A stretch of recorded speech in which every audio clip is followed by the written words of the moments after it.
Bonsoir, chers amis, pour ceux qui nous rejoignent, bienvenue à vous et merci d'être là pour cette 21e étude du livre de l'Apocalypse. Nous sommes à la troisième partie du déroulement et de l'étude du chapitre 17 de l'Apocalypse. Vous avez certainement vos Bibles à côté de vous et d'autres références. Nous allons pouvoir commencer cette étude. Je vous rappelle que nous nous retrouvons chaque mardi, deuxième mardi, quatrième mardi, mais aussi le troisième samedi du mois à 15 heures. Nous nous retrouvons pour l'étude d'autres études prophétiques de la Bible. Notre prochaine rencontre sera le deuxième mardi du mois de mai, c'est-à-dire le 14 mai. Nous nous retrouverons ainsi que le 28 mai. Et pour le samedi, ce sera le 18. Notez cela sur vos agendas et éventuellement pour en faire part à d'autres amis et contacts de vos réseaux.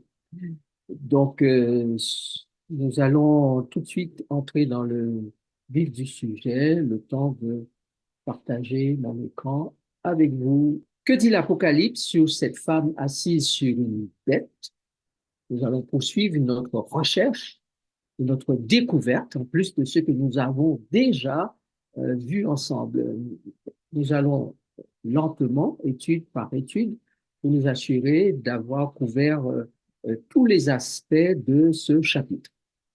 Nous comprenons tout de suite que cette femme est un pouvoir qui domine la bête, donc l'ensemble des habitants de la planète Terre, en cohérence avec les autres déclarations bibliques qui disent que le monde entier était en adoration derrière la bête, parce que le diable a mis en œuvre pour que les hommes s'occupent de leur personne et choisissent de prendre en main leur propre destinée. Le diable a tout mis en œuvre pour qu'il en soit ainsi. Les êtres humains s'occupent de leur personne, s'occupent de leur destinée personnellement, et beaucoup n'ont rien à voir avec le plan divin et les intentions divines. Beaucoup n'ont aucune idée de la raison pour laquelle ils existent et de la mission originelle euh, qui leur a été confiée ou qui a été confiée à l'humanité. Voici ce que dit le premier texte que nous allons lire ce soir et qui est tiré d'Apocalypse chapitre 17 et le verset 5. Sur son front était écrit un nom, un mystère. Babylone la grande, la mère des impudiques et des abominations de la terre. Alors, quelles sont les activités principales décrites dans ce texte et qui présentent cette femme assise sur une bête? La lecture du texte nous permet tout de suite de voir qu'il s'agit de l'impudicité ou prostitution et des abominations commises sur cette planète Terre. Donc, on voit bien que la femme assise sur la bête est une combinaison d'organisation ou de pouvoir qui s'occupe de la planète Terre. C'est très important de voir les choses comme ça. Maintenant, les activités principales de la femme d'Apocalypse 17 sont l'impudicité, les abominations, telles que le dit le texte. Mais qu'est-ce que l'impudicité du point de vue biblique et sexuel, du point de vue donc théologique et du point de vue moral? Alors, si nous lisons le texte de 1 Corinthiens chapitre 6 verset 18, l'impudicité, c'est pécher contre son propre corps en ayant des activités sexuelles illicites avec une prostituée. Si nous lisons Galates 5, 19, c'est une œuvre de la nature charnelle et pécheresse. Donc, dans ce contexte, l'adultère est une œuvre impudique, la fornication est une œuvre impudique, l'inceste, la sodomie, la prostitution, les violences sexuelles, etc., etc. Donc, on comprend que avoir des relations sexuelles ou spirituelles avec un être envers qui il n'y a pas spirituellement, moralement, émotionnellement un engagement ou pas mutuel, c'est être dans l'adultère et c'est là une fornication, une impudicité, une prostitution. Et cela est globalement connu ou appelé impudicité, qui est une offense à Dieu et à soi-même. Maintenant, il y a dans le texte d'Apocalypse 17 un lien entre la consommation du vin de Babylone, dont nous avons déjà parlé, et l'impudicité. Être avec la femme impudique, c'est comme boire de son vin, c'est-à-dire de son enseignement, de sa philosophie, de ses idées, de ses prétentions, de ses ordres, de son influence, etc. C'est comme s'empiffrer, s'enivrer avec elle et avoir des relations intimes, spirituelles, morales, sexuelles, illicites ou autres qui font que cette belle bête, cette femme ou cette combinaison de la bête et de la femme, eh bien, domine entièrement l'esprit de l'être humain. C'est comme qu'elle consommait quelque chose qui fait d'elle euh, la dominatrice. Donc, elle est assise, elle domine sur vous parce que vous faites tout ce qu'elle veut, vous êtes à sa solde, vous êtes à sa merci, vous êtes séduite ou séduit par elle et vous obéissez, on dirait même aveuglément. Un rappel important avant de poursuivre notre étude. Nous allons lire les textes qui passeront apparaîtront à l'écran pour nous remémorer quelque chose d'important. Ces choses leur sont arrivées pour servir d'exemple. Elles ont été écrites pour notre instruction, à nous qui sommes parvenus à la fin des siècles. Donc, Jésus parle de l'Ancien Testament. Paul parle de l'Ancien Testament, puisque le Nouveau Testament n'existait pas encore. Il dit que ce qui a été écrit là, c'est pour notre instruction, à nous qui sommes parvenus à la fin des temps. Donc, on sait que la fin des temps commence avec la venue de Jésus. D'accord? Bien. Texte suivant. Et commençant par Moïse et par tous les prophètes, il leur expliqua dans toutes les Écritures ce qui leur concernait.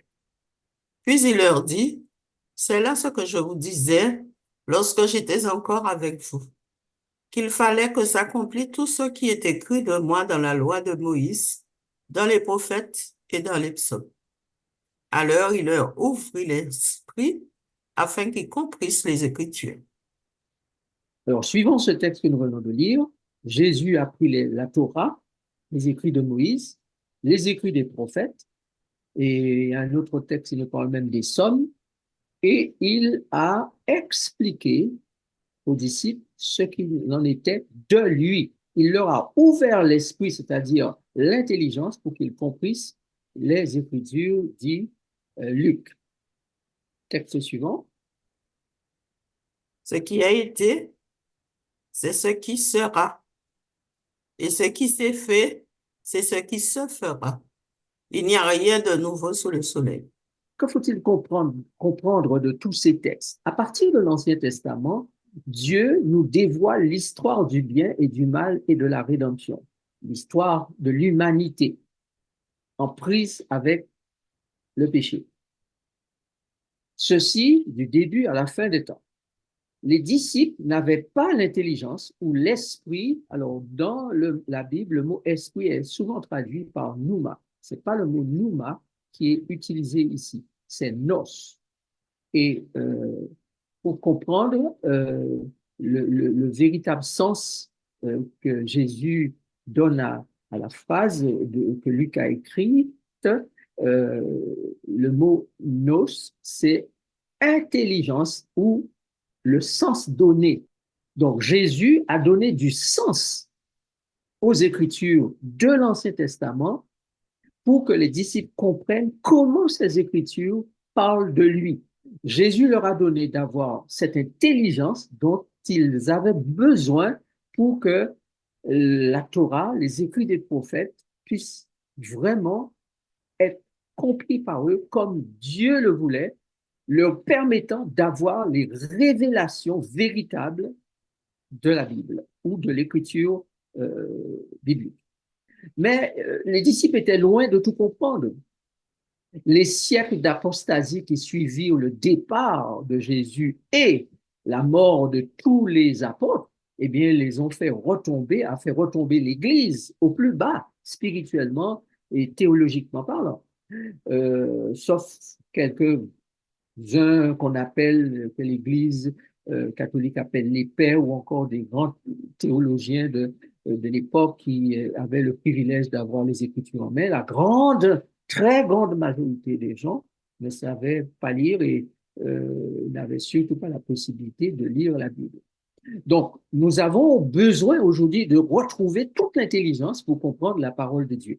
Il n'y a rien de nouveau sous le soleil. Ça veut dire simplement que le passé explique le présent. Donc, l'histoire passée des enfants d'Israël ou des personnages appartenant au peuple d'Israël dans les Écritures ou des différentes situations qui nous sont décrites dans les Écritures ne sont là que pour nous révéler le futur.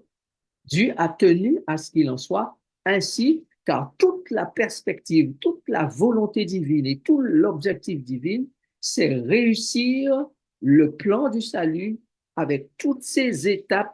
Et la dernière étape, c'est l'étape de réussite finale et totale.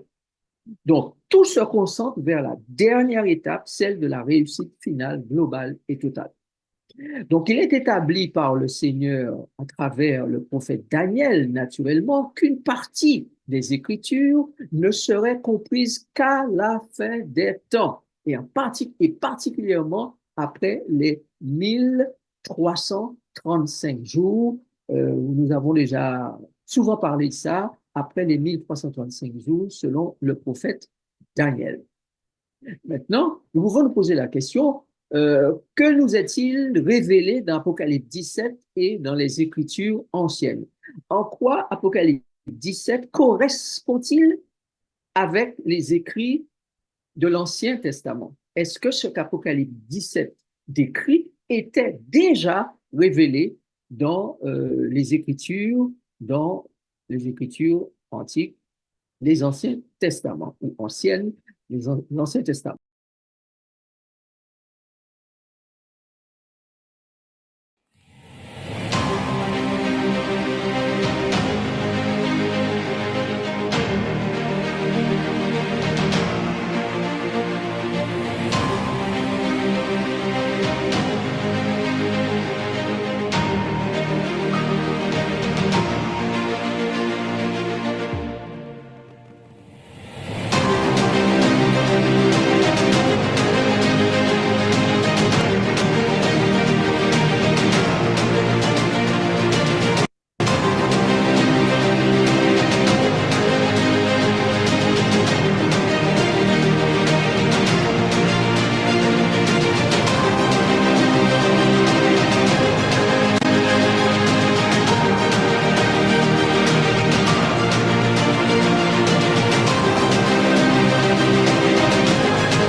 Voilà, merci à vous, merci à l'équipe technique, Gisèle, Jean-Pierre et ceux qui ont participé ce soir. Merci et à très bientôt. On se retrouve au mois de mai, si Dieu veut. Voilà, bonne soirée, bonne nuit, bonne Merci. semaine. Bonsoir tout le monde. Bye. Bye.